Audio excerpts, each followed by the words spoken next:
inatendeka katika taifa letu la Kenya is nothing short of what Kenya has so successfully managed to do over the last 50 so years of our independence,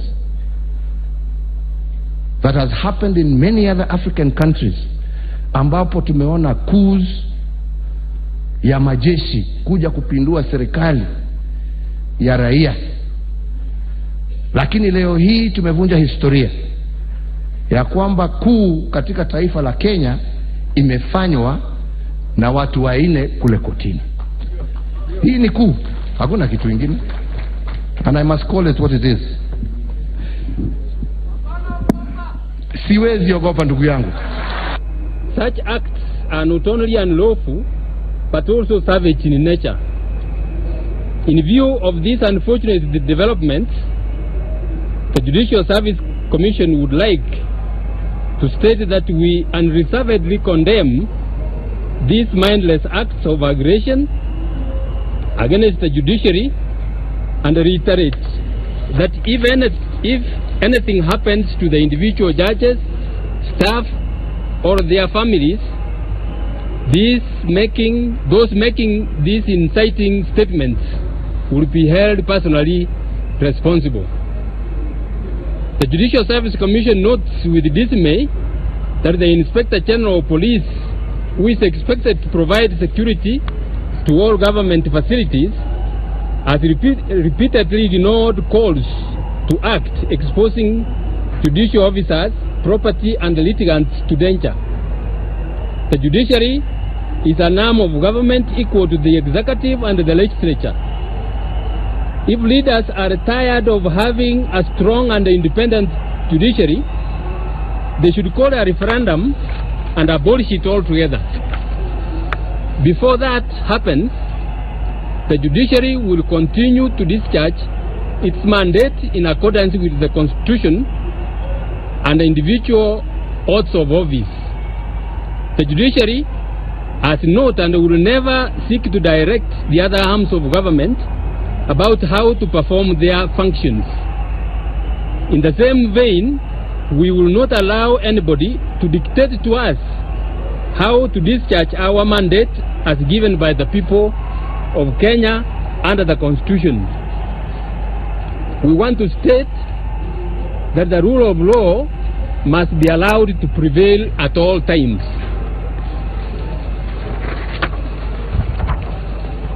The Judicial Service Commission supports the independence of the judiciary as an institution, as well as the independence of every judge, magistrate or qadi. We urge all judicial officers to proceed with their work in accordance with their constitutional mandate, without any fear, favor or bias, and in accordance with the responsibility accorded us by the people of Kenya. All sovereign power belongs to the people.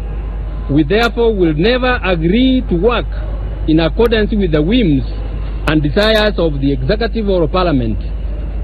The judiciary, as currently constituted, cannot and shall not guarantee a particular outcome to any individual. We call upon Kenyans of goodwill to stand up for the independence of the judiciary and the rule of law. On our part, we are prepared to pay the ultimate price to protect the Constitution and the rule of law.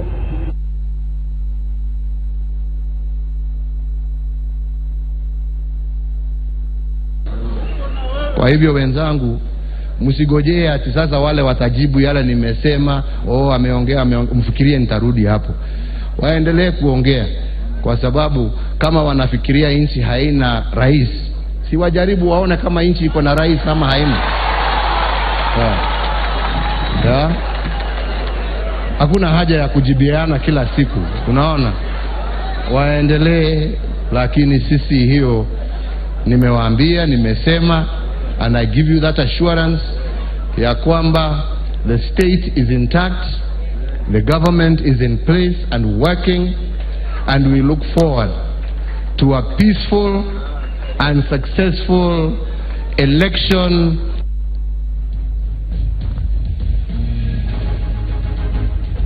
Yes, welcome back. You're still watching Citizen Extra, the Ballot 2017 edition. We continue looking at these issues, and I must say that those bites that we just played, for clarification, they were not necessarily in direct response to each other. We just lined them up together.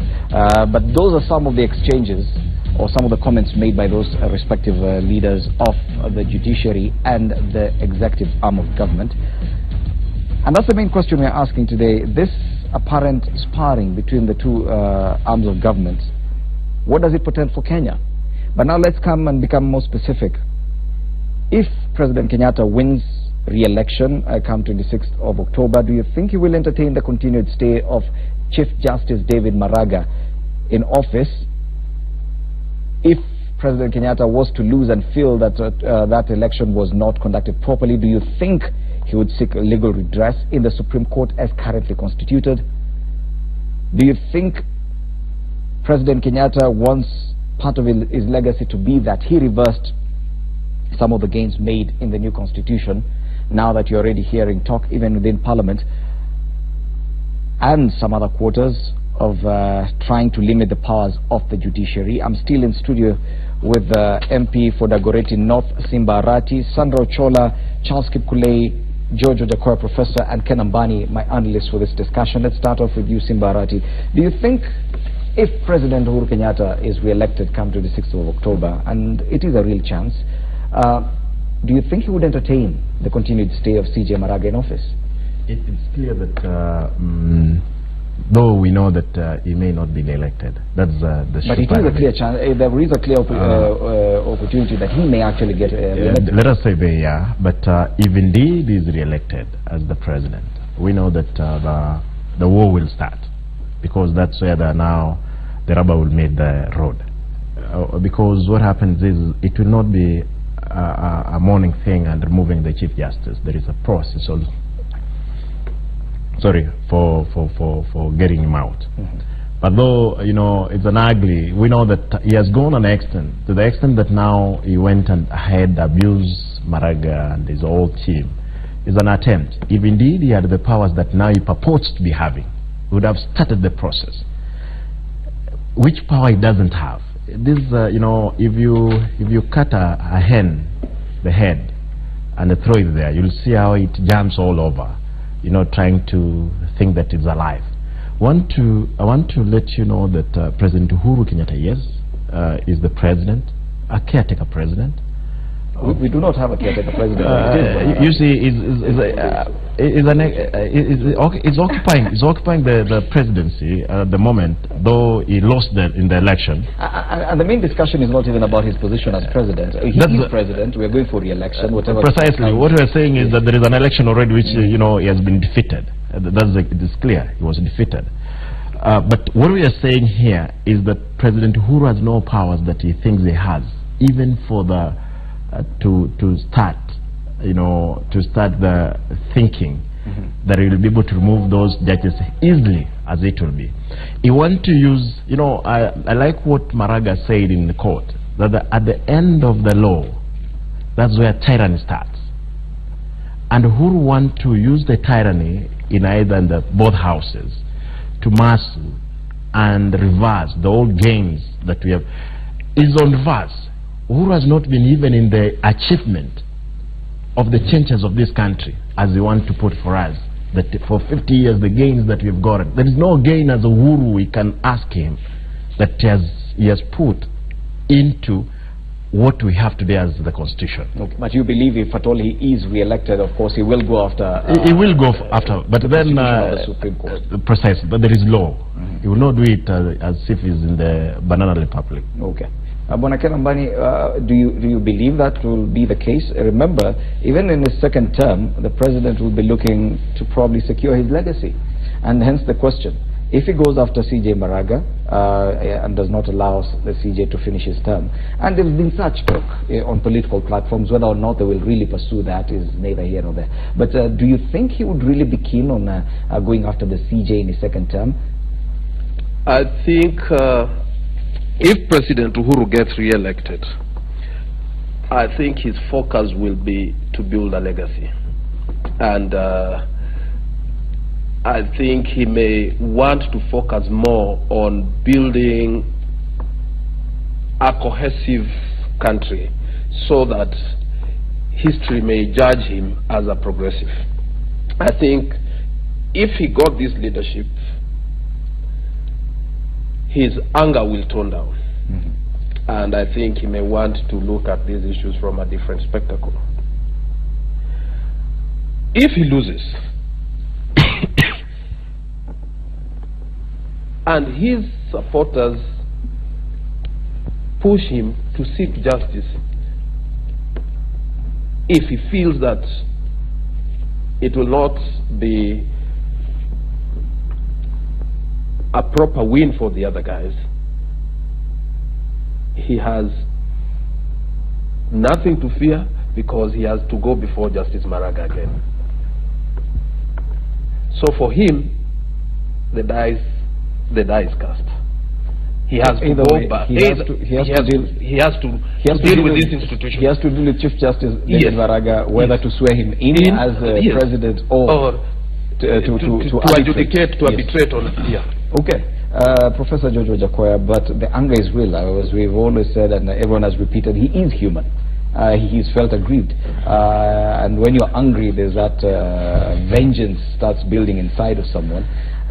Do you think the president will be keen to pursue that after, if at all he is re-elected, that he could make it part of his plan to actually go after the Supreme Court and some of the judges that did not rule his way? I don't think whether President Uhuru Kenyatta is a mad person. He is the president, and that one I will stand by it. As of now, if I went to New York and I was asked, who is your president, I will say President Uhuru Kenyatta. Who is your opposition, I will say Raila Odinga. Let's call a spade and move on as Kenyans instead of having these hatred ideas. Secondly, I also don't think whether he's mad enough to go and do the things in the opposite. He could actually become the best president after this re-election by just calling the judges in the State House and saying, hey guys, let's have tea and move on, to redeem his image. And that's what he's likely to do. Because if he goes back to the drawing table, especially with the cartel of MPs that have been elected, including the one who was here last week with us, the mindset of some of these MPs is really admonishing. They are the ones who will be like, let us push this motion in. I have to warn them today. If anything happens contrary to the constitution, then they will have to learn on what happened in Pakistan, where Zia-ul Haq, Nawaz Sharif, and Zulfikar Bhutto have actually experienced the reams of the Supreme Court of Pakistan, where the Supreme Court of judges came up in tandem and in war with the then governments of those three. And what they did, as they did 2 weeks ago on Nawaz Sharif, they told him, you know what, we don't give a damn. Get out, pack and go. You don't play with judges. Because if anything happens, then lawyers will go on strike. And if they can paralyze the courts for 2-3 days, then the government is done. And also, Uhuru will not want to appear before the world as a pariah president. The world is watching. Hillary Clinton yesterday said, and she said it very nicely in New York, she said, I'm watching Kenya. I'm very much interested in what Kenya is doing, because Kenya is the first country in Africa to look into democracy in a manner that is conducive to the constitution of that country. So what I'm saying is, let's not demonize Uhuru. If he wins, I don't think whether he will do these things that people are imagining. Even though he's expressing himself in anger, he also ought not to express himself in anger, because if we have an angry president every day, then that causes instability, it causes fear, it dims the image of the country.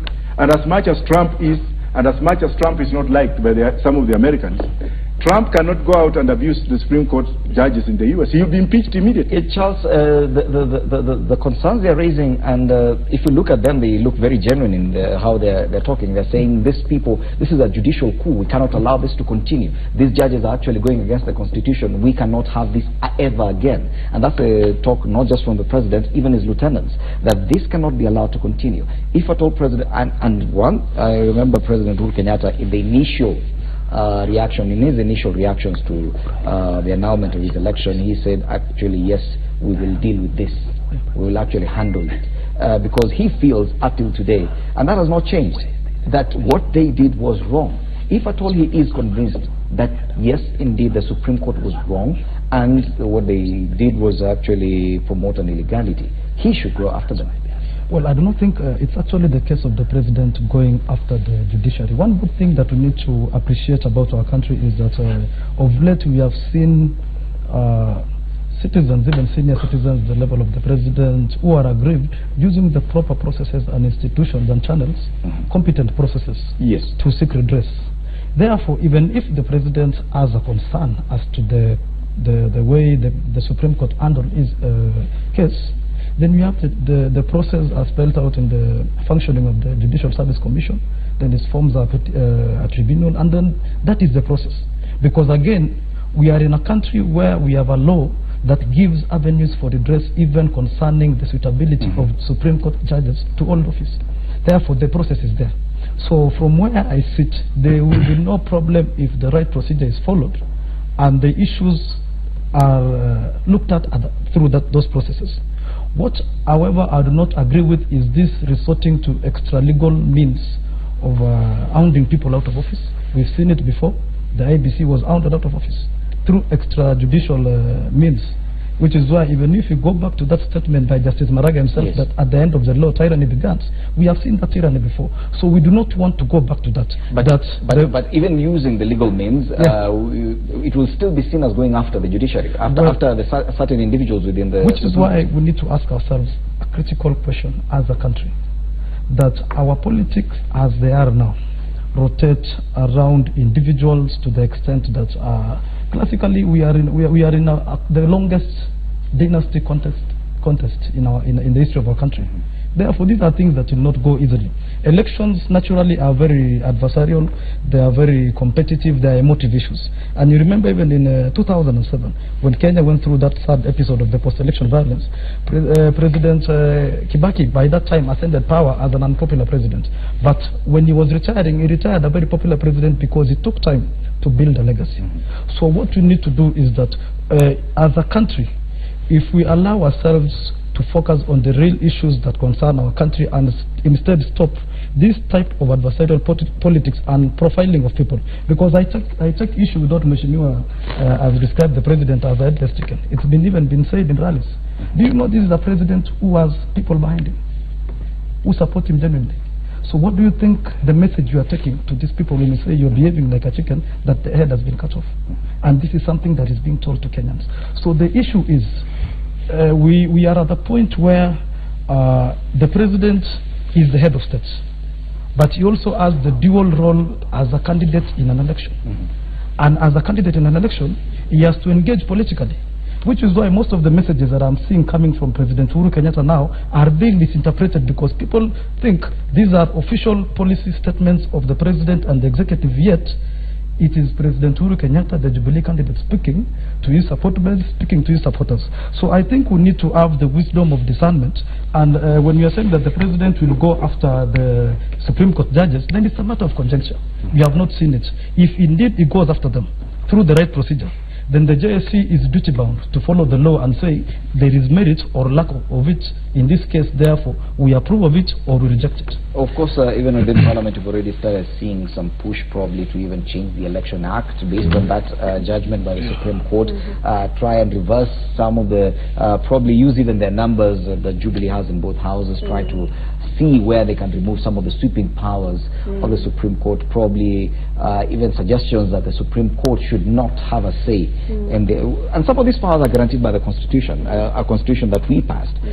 That, if at all, any attempt towards changing the law to actually reduce the powers of the Supreme Court or to change the Election Act could be positive, but even in terms of perception could be seen as an attempt by some individuals within probably the executive going after the judiciary.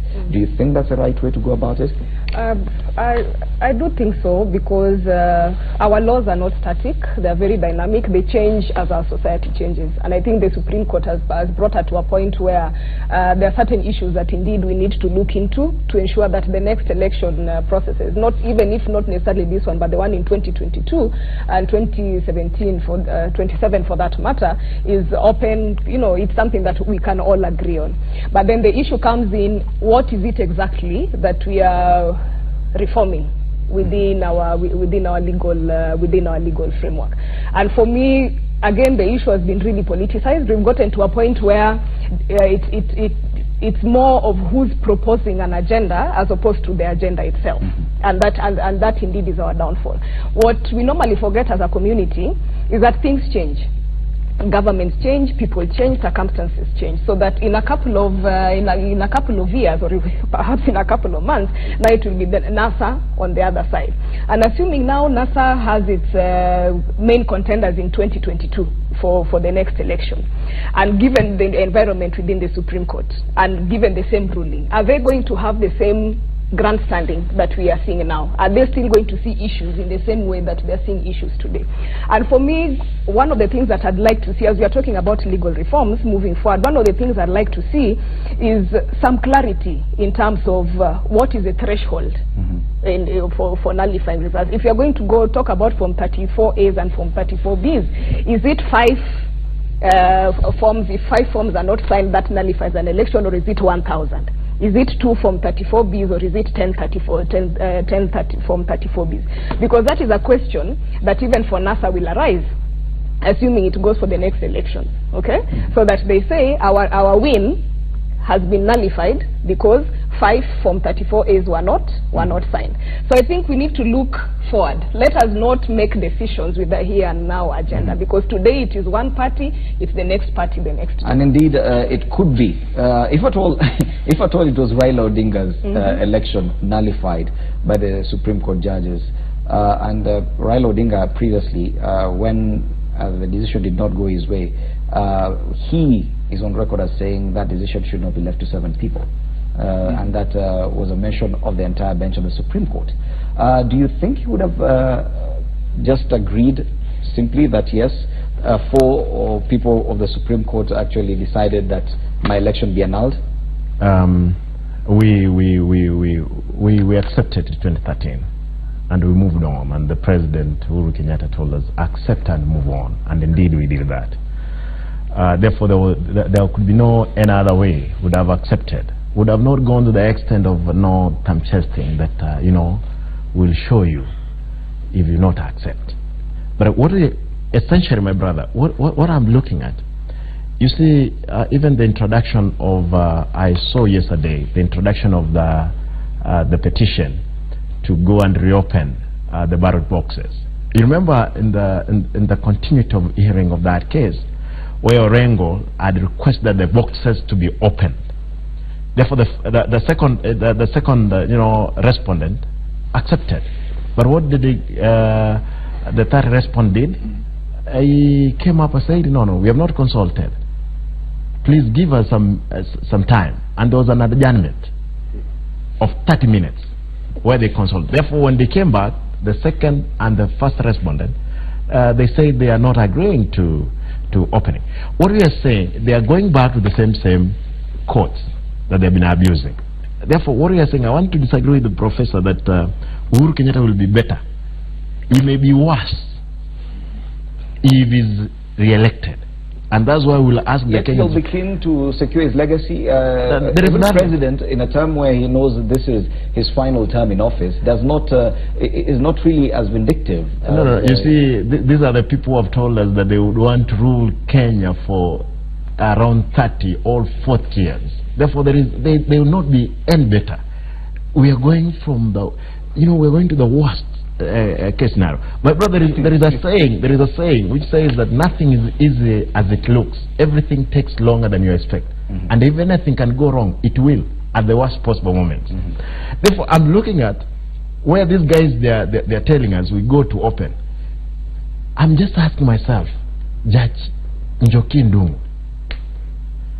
is she the only person who saw after even the whole court process found out with the agents of Jubilee and NASA, found out that there were no watermarks on those forms. But later, Njoki is telling us that she went and requested for those forms to do what? To be brought and confirmed. Therefore, Njoki is telling us that the whole court is wrong except herself. What we are saying is that could she be an agent of Jubilee in the same system? Therefore, what we are saying here is a circus of a system where they have decided to malign the whole country. If now that you're talking about some of the judges who dissented on that, if at all Raila Odinga actually wins this repeat election, would you look to reconstitute the bench of the Supreme Court now that there are people who dissented on that particular? No, we may not look into it. We'll give them room also to give us their opinion. Okay. Because what happens is Raila won the election with 8.3 million, whereas Uhuru had 7-point-something million. Okay. But Ken Ambani, now let's look at President Uhuru Kenyatta's legacy. If he gets re-elected, this spat with the judiciary, surely it is not one of those things that he wants Kenyans to remember from his tenure as president. Moving forward, what should he do in his second term? Yet he has real grievances, and he has actually come out and said yes. Plus, there's also the fact that he has parliamentary majority, both houses, the Senate and the National Assembly, made up of soldiers from his party who are keen to actually punish the judiciary as well.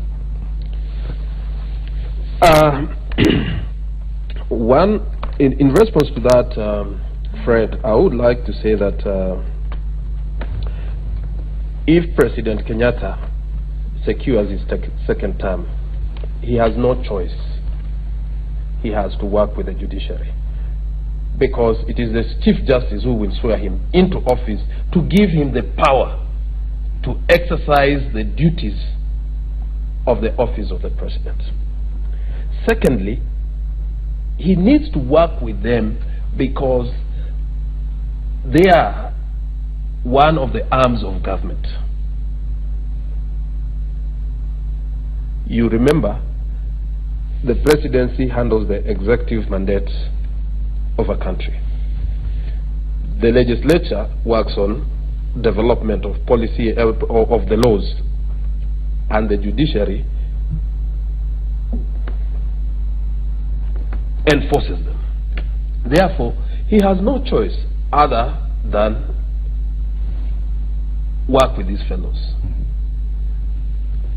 Okay. They may be the worst bedfellows, but they have to coexist. Then secondly, what I can say of Parliament, because these matters should also cascade to that level. Parliamentarians from both sides of the divide must know that they are exercising their power as parliamentarians on secondment from the people. And therefore, they should focus their energies on developing laws that are for the good of this country, taking us to posterity. One thing that they must avoid is, already we are beginning to see they are intellectually dishonest, they are lazy, pursuing narrow and partisan interests, because in this time and age, why would one want to read Niccolo Machiavelli and say a state is a state and it cannot cajole to jeopardy? You cannot run a country on the principles of grandstanding. Yes. And focusing on that issue of the president's legacy, because any president on his second and final term is usually, that's the main thing they think about. But this is a president who has even had to ask some of his lieutenants to hold their horses. Some already, they had filed a petition seeking the removal of the Chief Justice. In Parliament, this thing will continue because they understand they have their numbers. And legislature, just as we are discussing and saying the judiciary is independent from the executive, in an ideal state, even the legislature should be independent from the executive. That may be arguable, debatable in the Kenya sense, but parliamentarians can actually decide to go out of their own volition and attack the judiciary. Do you think the president should stand in between and say, no, you will not do that, just to protect his legacy? First of all, before I answer you, I'd like to make a statement on what the Honourable Member of Parliament for Dagoretti North has said. What you say that, I just want to correct. I said if Uhuru wants, I did not say that he will. So I'm making myself very clear. If he wants to redeem his image, then he wins the election, he can do it and become one of the best presidents in this country. That's what I meant. But however, coming back to you, We've seen, let's start with the regime of the former President Mwai Kibaki. Kibaki never interfered with Parliament. Kibaki set the cabinet free to do as they redeemed. Kibaki left people to wash their linen in public. He never interfered with the legislation. Now, if we come to a president like what's happening in the neighboring country, where the president's word is the law, where sycophants follow what the head of state says, then we are going into a very anarchical state in this country. Because based on what we have seen with the current regime, current members of parliament, already yesterday one was actually running his mouth in parliament by saying Uhuru should take Raila's passport from him. That is idiocy. On what basis did that man stand in parliament to start coming up in a very myopic way? Was there any need? Was there a motion to impeach somebody? If we have 10 of those kind of goons in parliament, and I'm sorry to use this word because some of them do not know what the parliamentary procedures are. I mean, you come up, you stand up and you say we shall do this. Those sycophants, the president ought to be very careful of them. So do you think the president should make it his job to actually stand in between parliament and the judiciary? If at all parliamentarians decide to go after the judiciary? The thing is, he can make it if he failed to sign the legislation, like what he did in the Surrogacy Act, which was an act that had passed by Parliament. Some of us as experts in surrogacy law looked at it and we said, no, if this one is signed into law, I'll go to court tomorrow because it offends the moral justice of Article 4 of the Constitution. Okay. So the President ought to give directions, but also to leave Parliament to do its job. But he has the veto. He has the pen in his right hand, and Uhuru writes with the left, to say no, and then move on. And do you think he should make it his business to actually, because he asked Ngujiri Wambugu, but on a private motion which was seeking to remove the Chief Justice. If that push to even review some of the laws comes through Parliament, or even that attempt, or if parliamentarians in their own sense from Jubilee or either side decide to pursue that after his re-election, do you think the President should stand in between?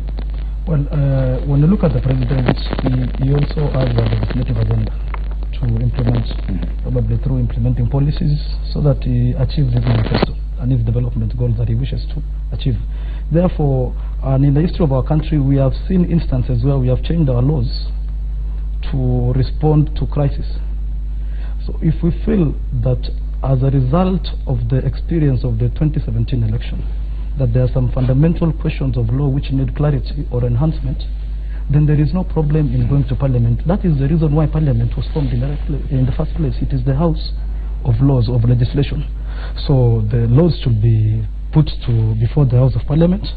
They should be discussed and passed if the end game is to enhance and improve our system of governance. Probably it could be on elections management and all other matters that are related to the Constitution, especially in terms of clarity.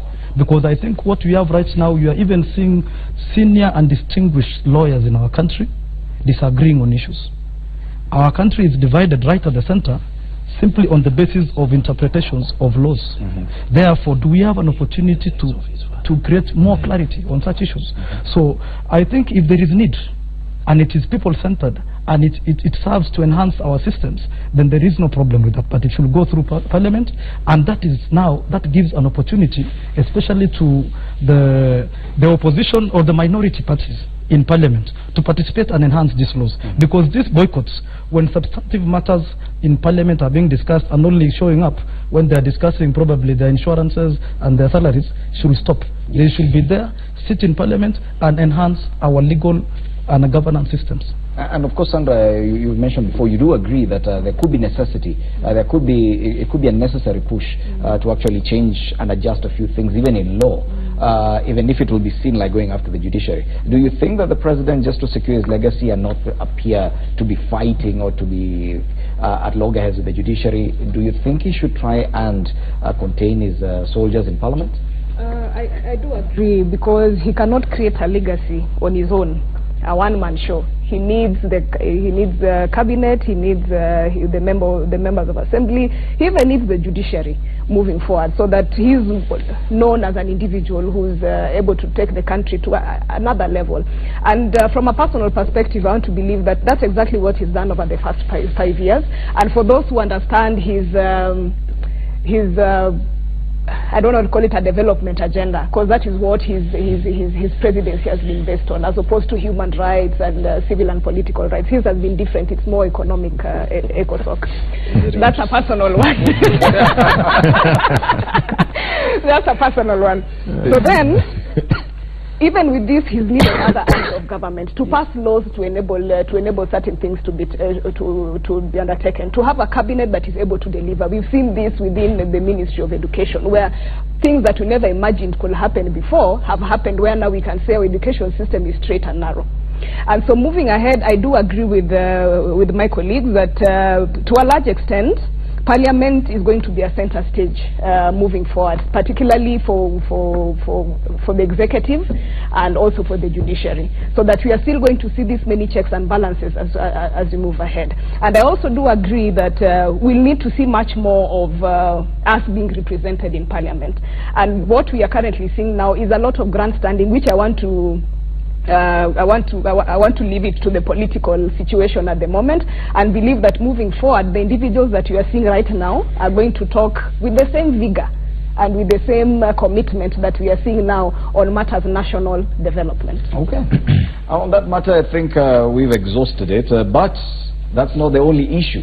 Now the election date is on 26th of October, 33 days, slightly over 33 days from now. How much of a difference does that portend for the process? Does it mean that the extra 9 days will ensure that we have a better process? Yet NASA still insists that they're not going for that process, whether on 17th or 26th or any other date, unless some of their basic minimum demands are met, including firing of some individuals within IEBC. We're not seeing like that will happen from the IEBC's perspective. There are risks of having the election too close to the 60-day deadline, because 26 is only 5 days to the end of that particular deadline. Is NASA's insistence on changes to IEBC, on the tendering for the new ballot papers, on who comes up with a new KM system, are they really keen on their threats of boycotting the polls? What about their push to have the DPP prosecute IEBC staff? Is it even necessary? Are we keen on going on elections? We do understand that in the next hour or so, NASA will be addressing the media on that issue, especially to do with their push to have the Director of Public Prosecutions take up the matter and prosecute some individuals within IEBC. What do all these changes mean? That will be the discussion after the break.